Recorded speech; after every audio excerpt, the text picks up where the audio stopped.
Hello, hello. Today's horror story is written by lutherkross. In 2011, I had my first fatal heart attack. I died right in the back of that ambulance, but they revived me 3 minutes later. At the time, I was cruising towards my 60th birthday. I could feel my old age catching up to me, but I still got around fairly well back then. Anyhow, I'd been invited out to the bar by some coworkers. They wanted to have a few drinks in honor of a mutual friend's promotion. I was a lonely old widower whose kids had grown and moved away.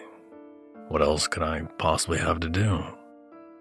So I dressed in my nicest jeans and my favorite band tee. I didn't want to look like a complete slouch, but I also didn't care what they thought of me. No way was I ever going to wear a monkey suit in my off time. Besides, I was just a few years away from retirement, and I was so ready for that. When we got to the bar, Jared, one of my colleagues, ordered everyone in our group a single shot of whiskey. We all toasted and gulped them down at once. It was an unintentionally synchronized moment of pure beauty. Then Jared sent out a round of beers for us all.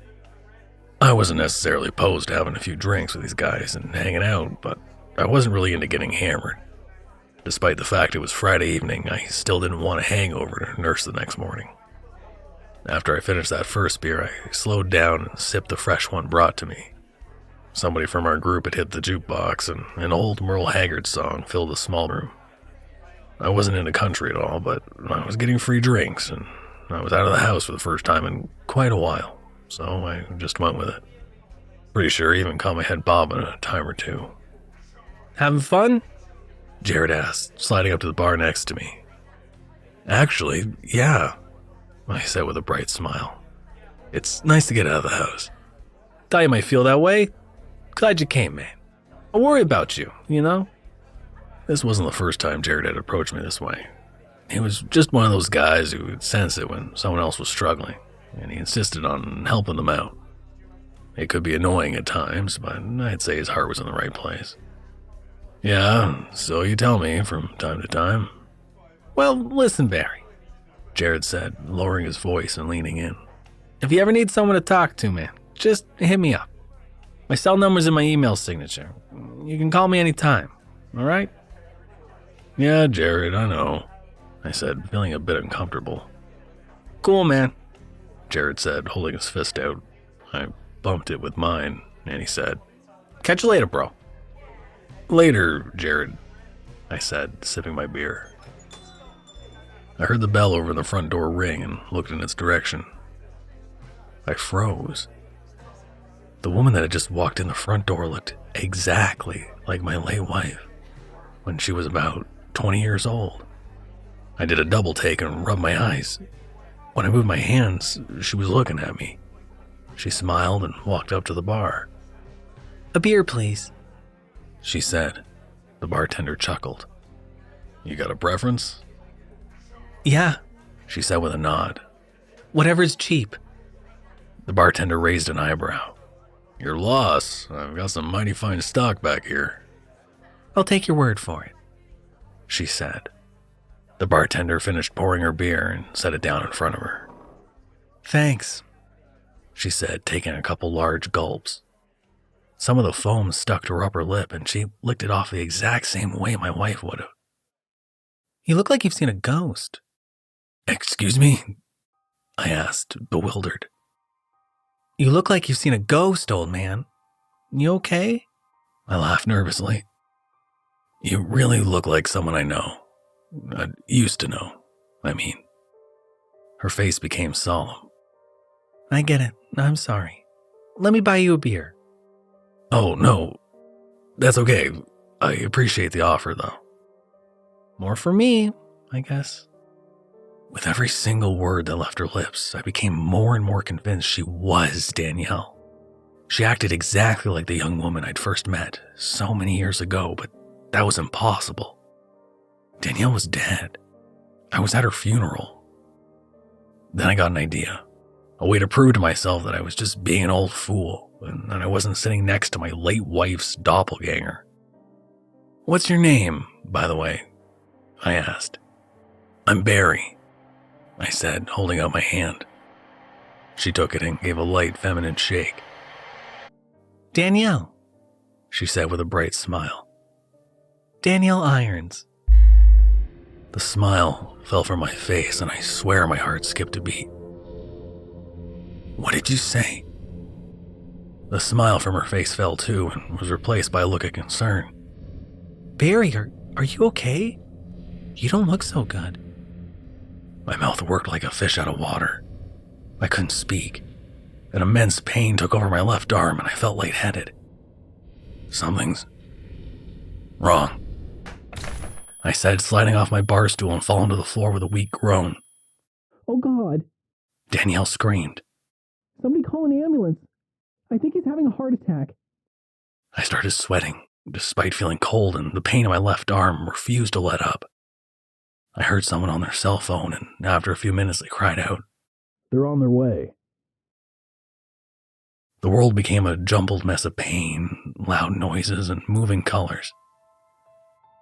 It was no longer coherent to me. I lost touch with reality and slipped into a darkness so deep there was nothing to which I can compare it. But then there was a light. It grew as it sped towards me. I was enveloped in it, blinded by it. And then I heard clapping and cheering. What the hell? Heyo, folks!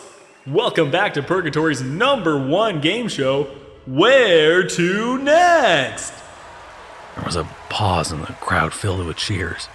Where we determine the fate of whatever poor schmuck has just found themselves dead. The crowd roared. A big round of applause for today's schmuck. My head cleared and I could make out the shape of the man standing nearby. He came into focus then. A tall, bearded man with slick-back hair and thickly framed glasses. He wore an ugly striped suit and held a microphone out to me. I looked at the microphone and then back to him. I noticed he was wearing a name tag. Big G. Big G? I asked, scoffing. The man smiled. No, Goober, that's my name. The audience laughed as if on cue. Big G held the microphone back out to me. What's your name? He asked, as though he were talking to a 2-year-old. Barry, I said, my voice booming from speakers somewhere overhead. What's your last name there, Barry? Sorensen. Barry Sorensen, ladies and gentlemen. Give him a big hand, will you, folks? He seems a little shy. The crowd erupted in applause. Some of them even chanted my name for a few beats. What the hell is all this? And now, Big G said, turning back to the audience. A word from our sponsors. He turned back to me. You're gonna have to step up your game, Barry. Show a little enthusiasm. I don't understand, I said. What's going on? Where am I? I tried to bring my hand up to wipe the sweat from my brow and realized that I was unable. My hands and feet were tied down, strapped to a chair. Big G opened his mouth as if to speak, but then paused, touching a finger to his right ear. He nodded and then said to me, Oh, going live again, Barry. In 3, 2. Big G turned back to the crowd. Welcome back, folks. Are you ready for some fun? The crowd went wild, screaming and whooping like revelers at a public execution. Then the chanting started again, a low rumble at first, but it soon became a tsunami of sound. All right, folks, let's quench that thirst for bloodshed, shall we? The crowd cheered even louder, something I hadn't thought possible until I heard it. Okay, Barry, listen up. Before you are 2 brightly colored boxes, 1 red and 1 green. Your choice determines your fate. Which will you choose? I froze. My first thought was to use the colors as a guide. Red means stop and green means go, so the choice seemed obvious. But what if they used that against me? They'd switch the boxes so the red one held the good outcome and the green the bad one. Of course, if they were smart enough to think of that, they probably would know I would think of it too, which means they'd have switched it back so the red one was bad and the green was good. I'll take the green one, Big G, I said, proud of myself for figuring out their game.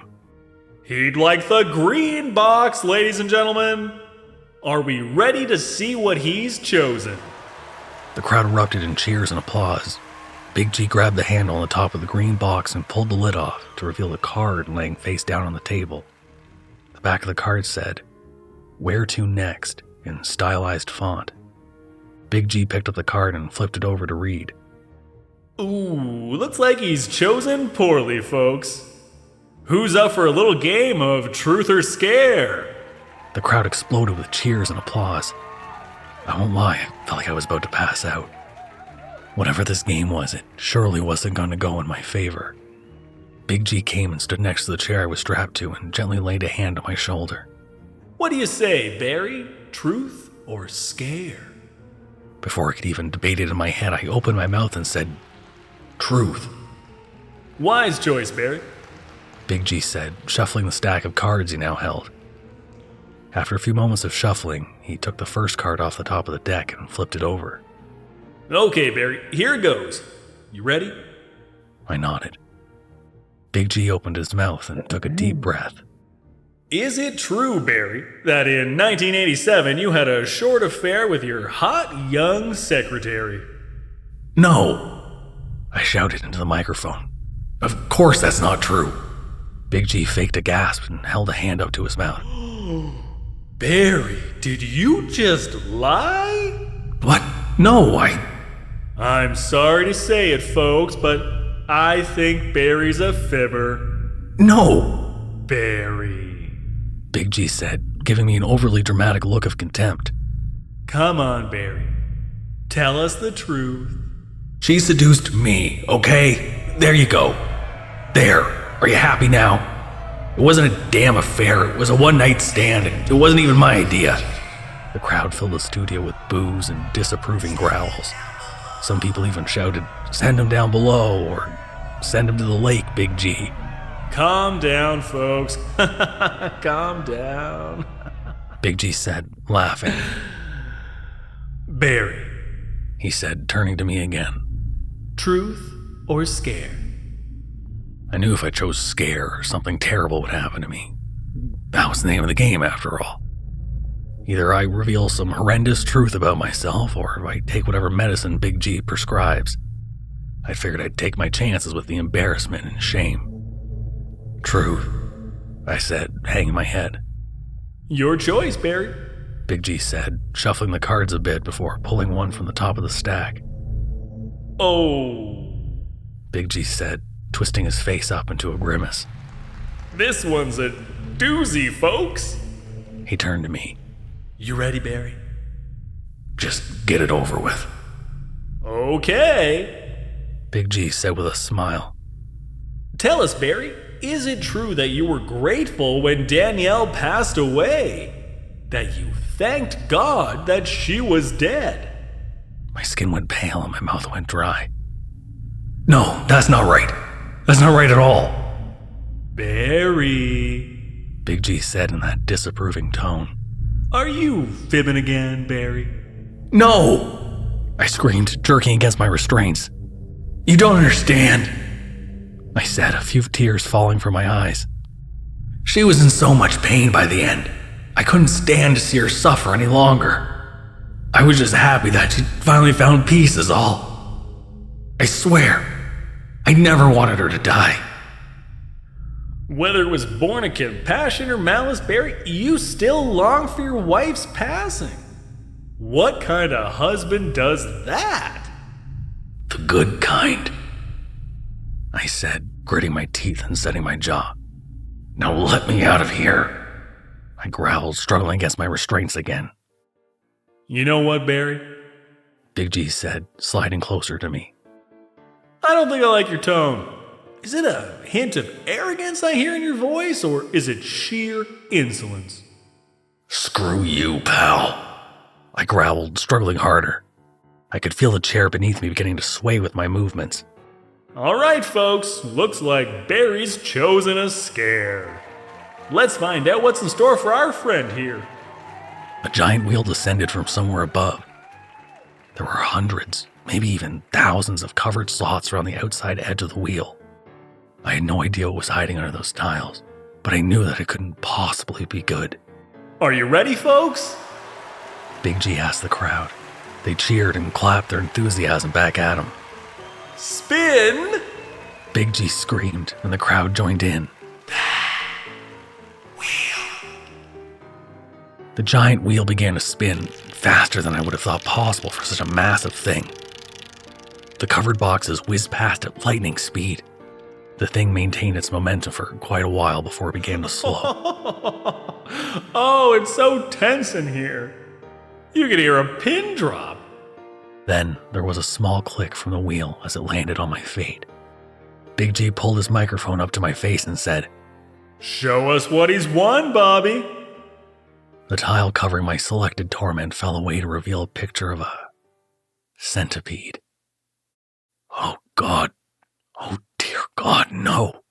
No. Somewhere above, I heard a trapdoor spring open and thousands of writhing centipedes fell from somewhere up there, covering me head to toe in squirming insectile bodies. I could feel their little legs crawling all over my skin, and then the biting began. The little vermin began chewing and digging, squirming their way under my skin. I could feel them slipping inside of me, crawling through my veins, eating me from the inside out. The pain was so monumental I couldn't even cry out. I just sat there with my mouth agape and a silent scream, jerking against my restraints because the pain would not allow me to sit still. It wasn't long until they must have chewed their way into my brain because things got really weird. I could hear the loud colors of Big G's ugly tweed suit jacket. I could taste the sound coming from the audience cheering, and it was bittersweet on my tongue. Memories flooded my mind, blending together and creating a soupy mess of my life. And then it all began to fade, just like it had at the bar. When I came to again, I was whole but still in that damn chair. Big G standing nearby with his stupid microphone. Welcome back, Barry. I groaned and rolled my eyes. Ready for the next round? Just kill me already, I grumbled. Please, I can't take this anymore. Such a spoil sport, aren't you, Barry? Please, I begged.